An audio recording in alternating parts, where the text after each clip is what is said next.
Hello viewers, আমি হলাম সন্দীপ। চলে এসেছি টেন্স শেখার পার্ট 9 নিয়ে বা পর্ব 9 নিয়ে। আজকের এই পাঠে বা পর্বে আমি আলোচনা করতে যাচ্ছি সিম্পল ফিউচার টেন্স বা ফিউচার ইনডেফিনাইট টেন্সকে নিয়ে। দেখো, এই যে সিম্পল ফিউচার টেন্সের যে আলোচনা, সেই আলোচনা শুরুর পূর্বে ভিউয়ার্সদের উদ্দেশ্যে দু এক কথা বলতে চাই। যে সমস্ত ভিউয়ার্স এখনও প্রেজেন্টের এবং পাস্টের যে ভাগগুলি রয়েছে সেই সংক্রান্ত টিউটোরিয়ালগুলি যদি না দেখে থাকো বা কোনো কারণবশত মিস গিয়ে থাকতে পারে, তো সেগুলি আগে দেখে নাও, তারপর সিম্পল ফিউচারের এই ভিডিওটি দেখো। তো চলো আলোচনা শুরু করা যাক। দেখো, যে কোনো টেন্সের ভাগই হোক না কেন, সেই টেন্সের যে আলোচনা, সেই আলোচনা কিন্তু শুরু হয় ভার্ব দিয়ে, বোঝা গেল? তো তোমাদের কাছে যে গ্রামার বইটি অ্যাভেলেবল থাকুক না কেন, তোমরা বাংলা মানে সহ ভার্বগুলি মুখস্থ করে নিও, ঠিক আছে? তাহলে টেন্সটি বা টেন্সের আলোচনা বুঝতে সুবিধা হবে। তো চলো সিম্পল ফিউচার টেন্সের বা ফিউচার ইনডেফিনাইট টেন্সের স্ট্রাকচারটি আগে দেখা যাক। দেখো, I shall do, we shall do. দেখো, এখানে ডু ভার্ব দিয়ে আমি উদাহরণস্বরূপ এই যে স্ট্রাকচার সেটিকে বোঝানোর চেষ্টা করেছি, ঠিক আছে? দেখো, ফার্স্ট পারসন আই এবং উই। দেখো, আই এবং উই এর পরে শ্যাল হয় সাধারণ নিয়ম অনুযায়ী, এবং ডু ভার্ব যেহেতু আমি ব্যবহার করছি, তো শ্যালের পরে ডু বসিয়েছি। দেখো, I shall do, we shall do. দেখো, সেকেন্ড এবং থার্ড পারসনের ক্ষেত্রে সেটা সিঙ্গুলার হোক বা প্লুরাল ফর্ম যেটাই হোক না কেন, বসানো হয়েছে উইল। দেখো, you will do, you will do, he she will do, they will do, ঠিক আছে? দেখো, এই যে স্ট্রাকচার, এই স্ট্রাকচারটা কিন্তু তোমরা মুখস্থ করে নিও, ঠিক আছে? শুধুমাত্র চেঞ্জ কোথায় করবে? ভার্বের জায়গাতে। এখানে যেহেতু আমি ডু ভার্ব দিয়ে মানে দেখিয়েছি এক্সাম্পলটি, তাই আমি এখানে ডু ভার্ব ইউজ করেছি। তোমরা যে ভার্ব নিয়ে কাজ করবে সেই ভার্বটি বসাবে এখানে, ওকে? দেখো, কখন সিম্পল ফিউচার টেন্স আমরা করব বা কখন হবে। দেখো, বাংলা বাক্যের শেষে যদি ব, বে ইত্যাদি যুক্ত থাকে তাহলে ফিউচার ইনডেফিনাইট টেন্স বা সিম্পল ফিউচার টেন্স হয়, ঠিক আছে? দেখো, কোনো বাক্য কোন টেন্সে রয়েছে সেটি বোঝার হচ্ছে উপায়, সবথেকে ভালো উপায় হচ্ছে সেন্টেন্সের শেষের দিকে খেয়াল করা। সেন্টেন্সের শেষের দিকে বা লাস্টের দিকে খেয়াল করলে যে কোনো টেন্সেই থাকুক না কেন, খুব সহজেই কিন্তু তোমরা কী করতে পারবে? শনাক্ত করতে পারবে যে কোন টেন্সে রয়েছে, ঠিক আছে? দেখো, কোনো বাক্য যদি ব কিংবা বে দিয়ে শেষ হয়, জানবে সেটি সিম্পল ফিউচারে রয়েছে বা ফিউচার ইনডেফিনিট টেন্সে রয়েছে। তো চলো সেন্টেন্সে এর প্রয়োগ কিভাবে হয় বা কখন সিম্পল ফিউচার টেন্স হচ্ছে সেটা আমরা উদাহরণ সহযোগে জেনে নিই। দেখো, 1 নম্বর এক্সাম্পলে তাকাও। আমি বইখানি পড়িব। দেখো, আমি ইংরেজি কি? আই। দেখো, একটু আগেই বললাম কি ফার্স্ট পারসন অর্থাৎ আই এবং উইয়ের ক্ষেত্রে শ্যাল বসেছিল আয়ের পরে, তাই তো? এবং উইয়ের পরে যেহেতু আমি রয়েছে এখানে, আই বসাবো, আয়ের পরে শ্যাল বসবে নিয়ম অনুযায়ী। ওখানে স্ট্রাকচার দেখলে একটু আগেই, I shall read the book. Read মানে কি? পড়া, তাই তো? তাই এখানে রিড ভার্ব বসিয়েছি। আর এখানে কি বসবে? দেখো, ফিউচার টেন্সে অর্থাৎ ফিউচার ইনডেফিনাইট টেন্সে ভার্বের সবসময় প্রেজেন্ট ফর্ম বসবে বা V1 ফর্ম বসবে, okay? I shall read the book. দেখো, বইখানি রয়েছে। আমরা জানি কি বাংলা বাক্যের সঙ্গে যদি টি, টা, খানা, খানে ইত্যাদি যুক্ত থাকে তাহলে টিএইচই দা কথাটি বসবে বা ব্যবহৃত হবে, ঠিক আছে? যেহেতু আলোচ্য বাক্যে বইখানি রয়েছে, ওই জন্য দা বুক আমরা বসিয়েছি, ঠিক আছে? চলো সেকেন্ড এক্সাম্পল দেখি। আমি ভাত খাবো। দেখো, আমি ইংরেজি কি? আই। আয়ের পরে শ্যাল বসেছে নিয়ম অনুযায়ী। I shall eat rice. Eat মানে কি? খাওয়া। কোনো খাদ্যবস্তু যদি চিবিয়ে চিবিয়ে খাওয়া হয় বা খাওয়ার যোগ্য হয় তাহলে ই এ টি ইট এই ভার্বটিকে বসাতে হয়, তাই তো? আর যেহেতু আলোচ্য বাক্যে ভাত রয়েছে, ওই জন্য ইট রাইস। নেক্সট এক্সাম্পল দেখি। সে ফুটবল খেলবে। সে ইংরেজি কি? হি হয়, আবার সিও হয়।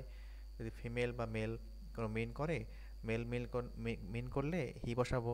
কোনো ফিমেল যদি থেকে থাকে তো সেক্ষেত্রে এসএইচ সি বসাবো। কোনো বাক্যে যদি পার্টিকুলারভাবে উল্লেখ না থাকে সেক্ষেত্রে আমরা মেলটি ধরে নেব, হ্যাঁ? যদি কেউ এসএইচ সি লেখে তাহলেও ঠিক, ভুলের কোনো অবকাশ নেই, ওটাও ঠিক। দেখো, হি উইল প্লে। প্লে মানে কি? খেলা করা। দেখো, প্লে কথাটি লিখেছি, হি উইল প্লে ফুটবল, ঠিক আছে? সে ফুটবল খেলবে, ওকে? নেক্সট দেখো, মল্লিকা কলকাতা যাবে। Mallika will go. গো মানে কি? যাওয়া। টু কলকাতা, কলকাতা। ওকে, চলো পরের এক্সাম্পলটা দেখি। রীতা একখানি ছবি আঁকিবে। একখানি ইংরেজি কি? এ বা আ, তাই তো? Rita will draw. আঁকা ইংরেজি কি? ছবি আঁকা ইংরেজি ড্র।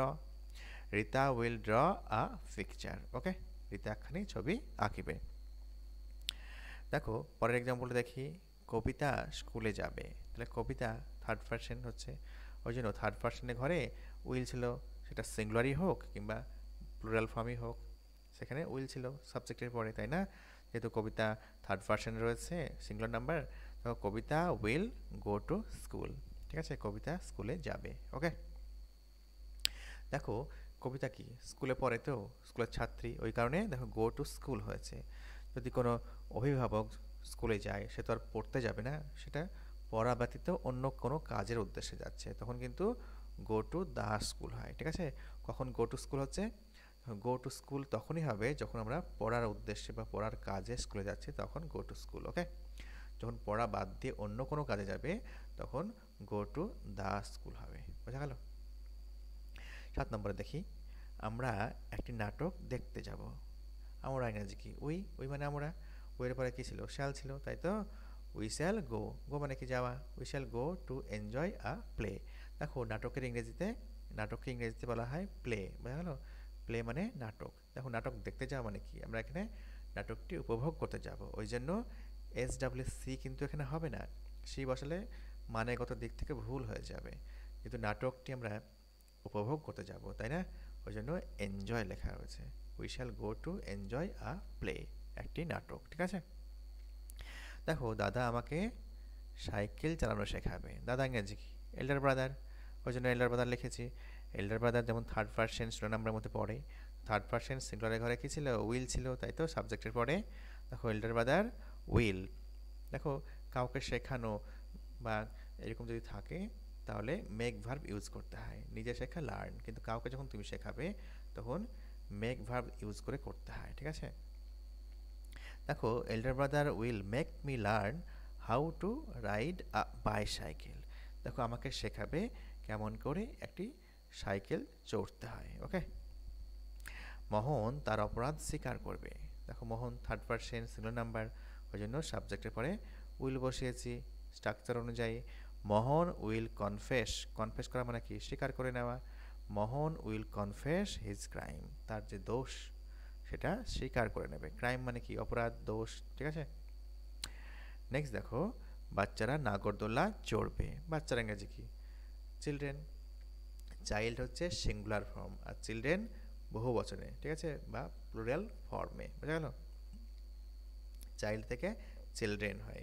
দেখো চিলড্রেন অর্থাৎ একের অধিক বাচ্চারা রয়েছে, তাই না? Children will ride merry go round. Merry go round মানে নাগরদোল্লা। ঠিক আছে, তো বাচ্চারা নাগরদোল্লা চড়বে। ওকে, দেখো তাহলে বুঝতে পারলে তো বাক্যগুলি দেখে যে কোন সাবজেক্টের পরে শ্যাল বসবে আর কোথায় উইল বসবে। দেখো ফার্স্ট পারসনের ক্ষেত্রে বসছে শ্যাল, এটা কিন্তু নর্মাল নিয়ম অনুযায়ী। ঠিক আছে, যখন জোর দিয়ে বোঝাবে তখন হবে শ্যালের জায়গায় উইল, উইলের জায়গায় শ্যাল। ঠিক আছে, আমরা সাধারণত নর্মাল নিয়মটাই শিখে নেব আগে। ঠিক আছে, তো ফার্স্ট পারসন আই এবং উইয়ের ক্ষেত্রে শ্যাল বসছে, বাকি অর্থাৎ সেকেন্ড এবং থার্ড পারসন সেটা সিঙ্গুলারই হোক বা প্লুরাল ফর্মই হোক, সেখানে উইল বসছে সাবজেক্টের পর। ঠিক আছে, দেখো আর কি রয়েছে বাংলা বাক্যের শেষে? ব কিংবা বে। দেখো 3 নম্বরে দেখো সে ফুটবল খেলবে, দেখো বে রয়েছে। দেখো তাহলে কি দেখতে পাচ্ছ, বাক্যের শেষের দিকে ব কিংবা বে যদি যুক্ত থাকে, তো জানবে সিম্পল ফিউচারে রয়েছে বা ফিউচার ইনডিফিনাইট টেন্সে রয়েছে। ঠিক আছে, দেখো এই ভিডিওটি তোমরা বেশ কয়েকবার দেখো। ঠিক আছে, দেখার পরে প্র্যাকটিস করতে হবে। ঠিক আছে, প্র্যাকটিস করলে কি হবে না, তো তোমরা এই যে আলোচ্য টেন্স সেটি শিখে যাবে। ঠিক আছে, দেখো আশা করি তোমাদের ভিডিওটি ভালো লেগেছে। ভালো লাগলে তোমরা ভিডিওটিতে লাইক দিও এবং চ্যানেলটি সাবস্ক্রাইব করতে ভুলো না। ধন্যবাদ।